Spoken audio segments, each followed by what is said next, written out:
To the Point with Congressman Bill Pascrell, focusing on the concerns and issues facing the families of New Jersey's 8th Congressional District.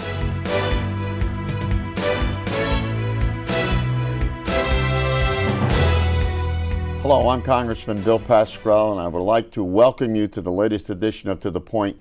In his nearly 20 years on Capitol Hill, Congressman Peter King of New York has worked at the heart of protecting our American homeland. At times, that work has landed him at the center of controversy. He helped broker the peace in Northern Ireland in the 90s, which won him praise from President Bill Clinton and British Prime Minister Tony Blair. Following the terrorist attacks on the World Trade Center and the Pentagon, Congressman King led the fight for risk-based allocations of federal Homeland Security funding. 2006, Peter was the first Republican to oppose President George W. Bush's intention to give control of 6 U.S. ports to a company in Dubai. In the current Congress, Congressman King has been reappointed chairman of the House Homeland Security Committee. He has begun holding a series of hearings on the radicalization of Muslims in America. To be clear, this has been a very controversial issue. An opinionated congressman who's not afraid to buck his own party when the American people's interests are at stake. Somehow, I relate to this guy. Chairman Peter King, thank you for taking the time to be on To the Point. Peter, we certainly do live in controversial times, and I wasn't blowing smoke when I said that you've led the fight on risk-based funding for Homeland Security, and no one's more dedicated than protecting America than you. We come from to this issue from 2 different viewpoints, but the fact is we usually wind up at the same place in defending America. We co-sponsored, and talk about this briefly, the weapons of mass destruction legislation last year. I hope we're going to bring it up again this year. Just tell our folks about that. Yeah, first of all, on the weapons of mass destruction legislation, right now it's in the final stages, the final language is being put together, and I expect to have hearings on it in the next several weeks, or certainly in the next several months, in Homeland Security Committee. This is one of the issues that has not been sufficiently addressed since September 11th. And basically, it's what we do in the event of an attack of the weapon of mass destruction. How do we dispense the antibodies? Who responds? Who's in charge? What's the chain of command? What's the lines of communication? And it seems to be one of those issues that people don't want to address. They hope it never happens, but God forbid it does happen. You know, you and I don't want to be in the position of saying we didn't do anything about it. I know we had Senator Jim Talent and Senator Bob Graham. They were involved in this. The 9/11 commissioners have spoken about it. So it's a serious issue, and it's a bipartisan issue. I think what I find and you find is the further you get from New York, the further you get from New Jersey, the further you get from the Pentagon, people forget how terrible September 11th was. They look upon it as Gettysburg or Pearl Harbor. It's an historical event, but it's real today. I mean, it's happening again tomorrow. And especially where we live, our area is so close, so really so densely populated, so much critical infrastructure. Really everything the terrorists want is in our part of the world. And so we have to anticipate another attack. Peter, I've enjoyed working with you since there was a select committee on Homeland Security. You and I worked together on risk-based funding. Many of our brothers and sisters in the Congress didn't quite get that. In other words, let's divide all the money regardless of risk. Would you just explain to the audience what you and I have talked about so many times and finally got the Congress to respond to in a positive way? A risk-based. Why should we be sending our money or proportioning the money to the places that are most at risk in the United States? Yeah, there's only a limited amount of money that can be sent out to states and local governments to protect themselves against a terrorist attack. When the law was first written back in 2001, the Senate, where small states have the same vote as New Jersey and New York or California, they put language in that every state had to get money. They had to get a certain percentage without showing any need for it. Now, we know that our part of the world, New York, New Jersey, is the #1 terrorist target in the world. No question about it. And we need to have money for equipment, we need money for training, we need money for biological attacks, we need radiation detection, we need every type of equipment, and it really is one zone. I mean, the police in New York and New Jersey, they work together because if one gets attacked, the other's going to respond. And we could both be attacked, especially if it's any kind of chemical or dirty weapons attack. That'll go right across the river. We have the tubes going from Jersey to New York. The turnpike. Yeah, those huge gas refuges on that road. We need the money, and we're never going to get enough because We certainly, I know in New York, we spend much more money locally than we get reimbursed by the federal government. But to see money going to other parts of the country who are never going to be attacked in a million years, they get hazmat equipment, they get the most modern fire equipment and police equipment to be used in case of a terrorist attack. They're never going to be attacked. We are going to be. If God forbid there is an attack, it's going to be against our part of the country. One of the things both that you have brought out, that I've tried to bring out, is that the system is being probed every day. Do you accept that? Do you agree with that? Absolutely. We have to remember we have an enemy that does nothing 24 hours a day, 7 days a week, but try to find ways to kill us. They're not going to Little League games. They're not going to weddings. They're not going to birthday parties. They're not setting up play dates for their kids or any of the things that people do today. They are focused on killing us. And we've had, just in New York City alone, there have been 11 attempted attacks or 11 plots over the last several years that have been stopped. So no, this is real. This really is. And they were arrested in New Jersey last year. Before 9/11, we know that our first responders did not have a lot of what they needed, just in ordinary circumstances. Right. Many of these fire departments, many of these police departments certainly had inadequate communications. You know, and I know that operability was one thing, interoperability was a whole other world, and it took us a long time to get to the point when we started to finally make some differences. Would you agree? Yeah, it took us a long time. We are now making difference, but more still has to be done. And when I hear people say, including in my own party, that we have to start cutting funding, that we've already put enough into Homeland Security, we can never get enough. I'm not saying we should spend $1 more than we have to, but right now we have to spend a lot more than we get because this enemy comes at us from so many different ways.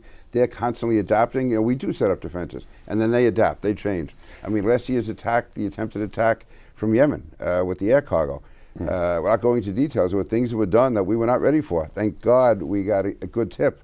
Right. But if not, we could have been caught short on that. Very interesting to look at 101 of that intercession last December, because we got lucky. And the fact of the matter is, we did respond in kind, and we did respond, and our folks were up for the game. But the point is, you got to catch these things before they even get in motion. Once they get in motion, it's tough to stop it, isn't it? It really is. And it wasn't just luck. We got a tip. We had somebody on the inside, overseas, who told us about it. That wouldn't have happened before September 11th. We probably wouldn't have had someone. They wouldn't have known who to go to. If they did go to somebody, it would sit in some guy's desk, and then after the attack, they said, oh, that's what that was all about. So we were lucky, but it was also part of solid planning. But if we had not gotten that tip with all the defenses we have, I don't think it would have worked. Peter, I want to get into the subject because it's at hand right now, and that is the hearings, which you have started in the Congress. And as you know, I defended your obvious right as chairman to have these hearings. These are hearings into the radicalization of Muslims, or Muslim radicalization, which is a different subject. But so we talk about the enemy, talk about probing the system. And when I look back at your great history about libertarian issues, particularly with regard to the Irish, there's no doubt there would not have been a peace process conclusion without your insistence and without your involvement. Of course, that was bipartisan, wasn't it? Right. It would not have happened without Bill Clinton. So we know that all the major problems that face us in America need to be addressed in a bipartisan way. Easy to say. How do you do it, and how do you get it done? So what I was concerned about mostly in these past 8 years was the profiling of a Muslim community. I'm very concerned about that. Not behavioral profiling, but just the profiling of the community. Of course, we should have behavioral profiling. And I think that's how you follow clues. This is how you see how people's behavior, what it's indicative of. But I want to get this question in before the break. How do you avoid racial profiling, religious profiling? What's the best way to do that in a situation of siege? Because what happened after 9/11, which we certainly were not prepared for, but what happened in 9/11 is all kinds of reaction and responses come out. I live in Paterson, New Jersey, second largest population of Muslims in the country outside of Dearborn, Michigan. How do you look at that situation and not jump to the conclusion that, my God, what are the Muslims trying to do to us? I understand that. perfectly well. But then on the other hand, you understand that in the situation of the IRA, you understand quite succinctly that not every IRA was a murderer, and that there was a bigger goal in mind. We were not attacked by the IRA, but we weren't attacked by Muslims either, as a whole or group. What would be your response, opening response to that? Well, I would say that the overwhelming majority of Muslims, probably 99% at least of American Muslims, are solid, patriotic Americans. But the concern is Al-Qaeda is attempting to recruit from within the Muslim community. So that's where you are most likely to find the next group of terrorists, because that's where Al-Qaeda is recruiting. And it's not just me saying that. The President's Deputy National Security Advisor, Dennis McDonough, gave a speech a few days before I had the first hearing, and he said Al-Qaeda has made a decision to recruit in the Muslim American community. And he said this is a real threat, and it's real. And I'm saying, and now this is where you and I have an honest disagreement, I don't believe enough Muslim leaders have come forward. They feel, and I understand, if you're an immigrant group, you feel under siege, and you're afraid if you come forward, then it's going to open up the floodgates. People are going to say, all of you people are involved in terrorist activities. But on the other hand, I think they get too defensive, and they don't encourage that people come forward enough. I can tell you, on Long Island, and Nassau and Suffolk County, and also in New York City, there's been the police have told me, and I work with them, they get virtually no cooperation. Now, it's not that people are covering up, but they are reluctant to go to the police. We have mosques in Nassau and on Long Island I know are under surveillance. I know we had a mosque in Suffolk County, 2 mosques, where a terrorist was captured with Al-Qaeda. He came out of these 2 mosques. And nothing was ever told to the police, even though they constantly having brotherhood dinners and meetings and everything. So that's really the point I was trying to make at the hearing. Well, this is a different culture. You know, anything that's different, everything that's unfamiliar. I didn't have that. I had the luxury of growing up in the community. I had the luxury of growing up in a community of Paterson, New Jersey, 1T, where there was 100 years. And you ended up becoming the mayor. That's right. There was 100 years of experience with Arab community, some Muslim, some Christian. And I understand that quite well. So when we come back after the break, I'm going to go into my experiences, compare it to yours, and see if we can get to some solution. Because I know you're a good person. I know you want to help America. You know, if we start with that, we have better solutions. Well, we certainly agree on that with each other, and I've always had the same views. Hold on, we'll be right back in a few seconds, and we will continue our discussion with Peter King. Diet and exercise are never easy. Then again, neither is dying. Type 2 diabetes, heart disease, and stroke kill nearly 1 million people a year. You can stop it starting right now. It's your life. Listen to your doctor. Eat better, get moving.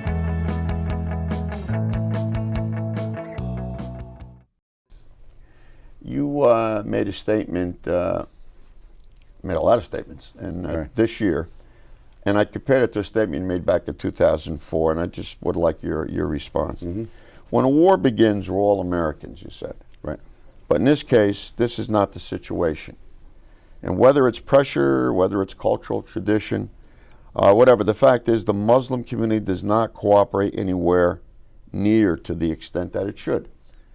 The irony is that we're living in 2 different worlds. Now, you said in 2004, you could say that 85% of the mosques in the country are controlled by Islamic fundamentalists. The average Muslim is loyal.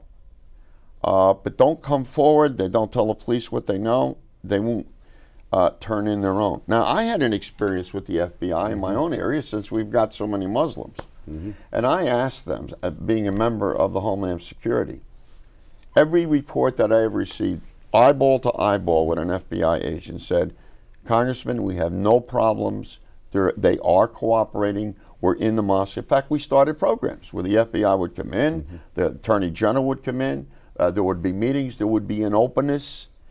I thought that maybe I can't judge the general from this specific, but I've had nothing but cooperation from the communities that I have to deal with, and I have the second largest in the entire nation. Does that mean that it might not be 1 or 2 people in there that have you as a target or as me as a target? Well, we could say that with about a lot of other people, can't we?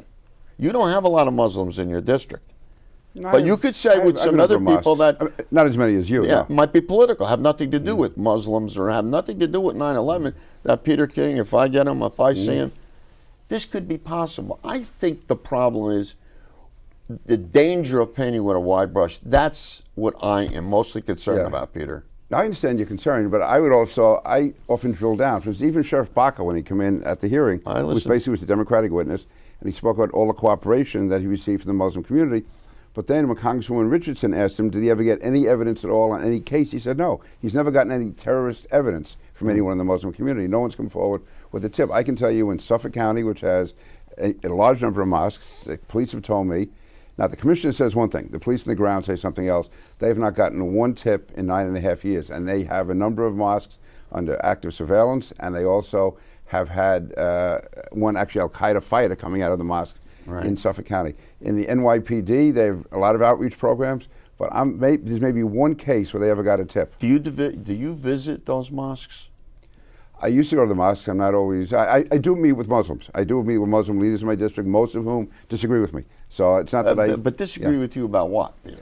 What do they disagree with you about? About the emphasis that I put. They claim there is more cooperation, and I say, where is it? And then they say, well, if we do reach out, we're afraid that they're going to be painting themselves with a brush. Yeah, but I have nothing to gain to tell you that. I nothing but cooperation. I would ask. Believe me, I'm telling the truth of what I get from the FBI. But the point of the matter is. But I would ask the FBI in your district, how much evidence have they got in any specific cases from people in the community? And I know they get virtually none in New York. And we are, well, again, Patterson is the most, but certainly New York City and Essex and Suffolk have a large number of mosques. And the police act on the presumption they're not going to get much cooperation. I had an experience before 9/11. 2 years before 9/11, I was a congressman. The Muslim community came to me.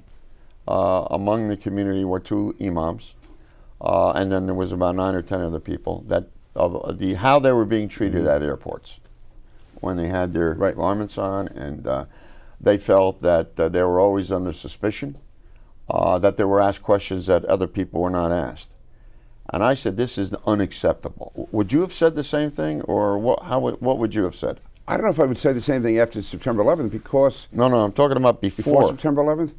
No, I was actually, I spent a lot of time in mosques before September 11th. I was very close to the mosque. I was the only Republican that I know of that voted to support troops going into Bosnia, the air attacks in Kosovo. I know you did. And I was very active. I received awards, Brotherhood Awards from mosques. And that was to help Muslims, which we never made much of a deal of when we should have at the time. We should have at the time. In fact, I've said it to Bill Clinton since then. I said, the only time we went to war in the 1990s, during his 8 years, was to defend Muslims against Christians. Right. No, I would say, though, Bill, that there is, if you're going to be looking, all things being equal, I'd say a person who comes from a Muslim background, there is more reason to be suspicious, if you will. If a person walking down the street being a Muslim, no, you can't suspect him. Most of the homegrown aren't Muslim, homegrown terrorists. Well, no. Some are. No, but the ones who are working with Al-Qaeda are all Muslims, obviously. Right. And they're the ones who are launching the major attacks against the United States. Some Americans who are not Muslim join Al-Qaeda. Oh, that could be, that's fine. That you mean, sure, absolutely. Yeah, converts. Yeah. Converts, absolutely, yeah. And we know they're probing the system. We know they want to try to influence people to join them. But I'm just saying that a person's religious background or ethnicity can be a factor, one of the things to look at. For instance, if I'm told that the White Citizens Council, the Ku Klux Klan, is going to attack Harlem, I'd be more suspicious of a white guy walking down in a very African-American neighborhood. So to me, that's a logical thing. However, should you harass? No, should you not? We got to be above it as leaders, and I know you are.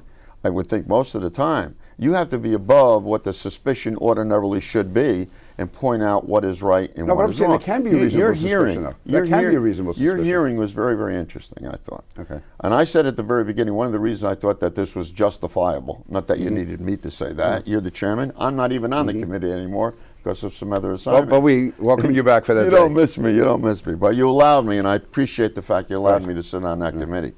And I listened very carefully, and there were some people on your side that were talking about situations that they heard of, not experienced, but they heard of, unlike you being in the situation in New York. For instance, the CAIR group, the C-A-I-R.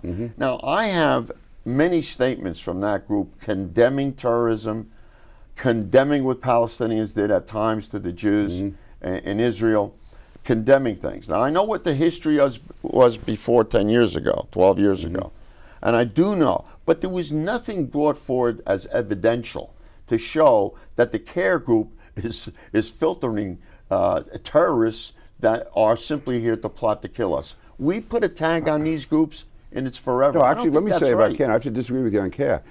CARE has been named as an unindicted co-conspirator in the Holy Land terrorist funding case. Well, that group was taken out of CARE. The group that was involved early on in this organization was removed. No, this happened since September 11th, and because of that, Director Mueller will not allow the FBI to deal with CARE because he thinks they do have unusual connections. So you think their statements are just empty? Their statements against terrorism are empty? Right, because they also make other statements criticizing law enforcement, actually being critical of Eric Holder because of some of the sting operations he's run. No, I think CARE is made, and even when they denounce terrorism, they very seldom denounce al-Qaeda terrorism. They will denounce all terrorism. The fact is they very seldom will go after al-Qaeda itself.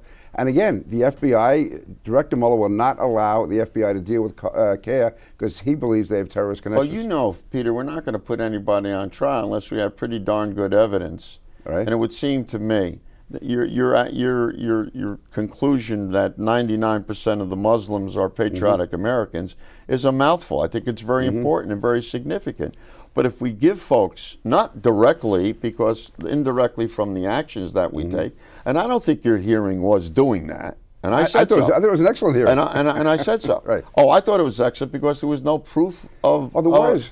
What proof did we have in that hearing that there was, which was evidential, which indicated that XYZ were something we need to watch in terms of terrorism? Well, you tell me. Minneapolis, you have Somali American community. You have 19 young men are missing. One of them, the uncle of one of them came who had raised the person. The young boy was going to go to Harvard. He was an honor student. He spent a lot of time in the mosque. Suddenly he disappeared on election night 2008. He went to the mosque. The mosque said, we know nothing about it. It turned out he had gone to Somalia. And when he's in Somalia, he calls back. He said, I want to get out of here. This is a bad situation. The uncle said, we'll bring you back as soon as possible. He was murdered a few days later. When he went to the mosque... Why was he murdered? He was with al-Shabaab. Yeah. Well, and the mosque, no, the mosque was complicit because the mosque, the imams in the mosque warned him, do not go to the FBI. When he did go to the FBI, they warned everybody in the congregation, you are not allowed to cooperate with the FBI. We want people to cooperate. Right, it's not acceptable to you or me. But his evidence of a guy who was killed. If someone's intimidated. Right. But we didn't have to have a hearing to have that. No, we knew a lot of that evidence before. No, we didn't know. Then why hasn't CARE condemned that? CARE in Minneapolis was siding with the imams against this family that wanted to find out why the nephew was murdered. I can't answer the question personally. But that was his testimony as that day. To why CARE did not condemn that particular act. But I know they've condemned other. No, not only what they condemn, they are siding with the imams against the families. These families were intimidated and threatened because they went to the FBI. Well, what percentage of imams you think are against this country that are living in the United States? I don't know what the percentage is. You think a high number, low number? I would think there's enough who are radical. Yes, imams in this country. In fact, one of the what I'm told by Muslims in my district, they say don't judge us by what imams say because imams are not of the same status as, say, ministers or priests or rabbis would be in other religions. But to debase an entire religion, I'm not debasing Islam, it. But with many people. But I don't. I was specific about choose these to cases. pick things out of the, I thought it was Quran. This is I never get into the Quran. I don't get into Sharia law or the Quran. And you can pull words out of the Bible. You can pull words out of every holy and I've never book. done that. I'm not doing that. But we now have a picture of Islam that's all radical. Well, part of it is you don't believe that, do you? No, I never said it was. You don't believe it's a radical religion? No, I've never said that. That's good. Actually not. I think people need to hear that. Okay, but I never said it was. But I'm saying here's a case in Minneapolis, a major American city where 19 kids have gone missing, and the local mosques are not cooperating. They're warning their people not to cooperate with the FBI. And he came in as an example, and that was in Congressman Ellison's own district. Then we have the other gentleman whose son was radicalized.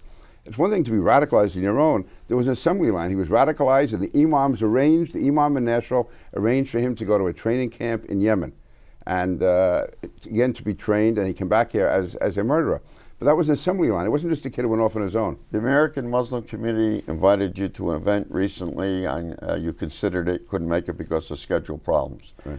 I'm told that the invitation is open to you. They want to be your brother. They don't want to be your enemy. And I wanted this to be on so that everybody could hear. Right. What can you and I do to help the situation so that Muslims feel at home in America? I know they're patriotic human beings, the ones that I know. And I don't know if the ones that aren't, stay away from me. How do I know? Well, let me just say on this. The White House called me Friday night before the hearing. The hearing was on Thursday. They called me on Friday to tell me that Dennis McDonough, the President's Deputy National Security Advisor, was going to give that speech. And I started to explain to him about my hearing. He goes, I don't want to, he said, don't even talk to me about the hearing. We want you to do the hearing. The White House wanted me to do the hearing. He thought that this was an important part of the dialogue because the threat is so serious, coming because of this radicalization that's being carried out by Al-Qaeda in the Muslim American community. I think that it's important for Peter King to be talking with Muslims in whatever fashion you choose, and that it is very important that there be some universal communication, because Peter, I know you're a good person.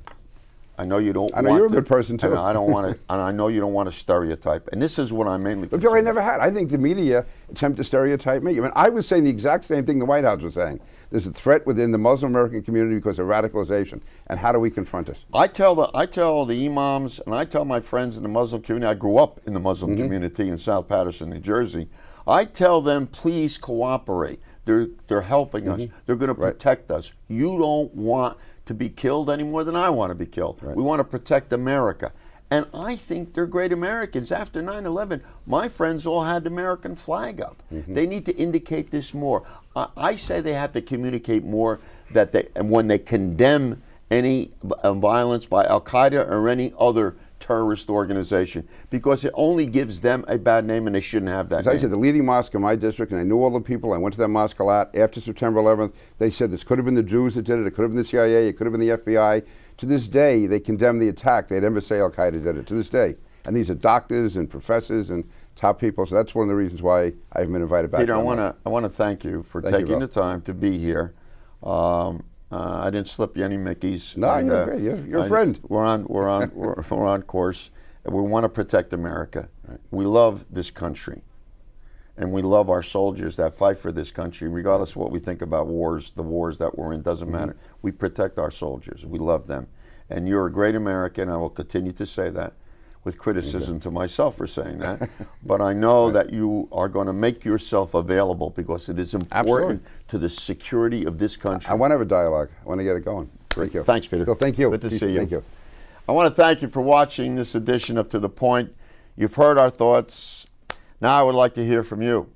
If you have any comments or concerns or questions, stay tuned. Our address, our phone number, the website address will appear in a moment. Thanks again for tuning in. See you next time on To The Point.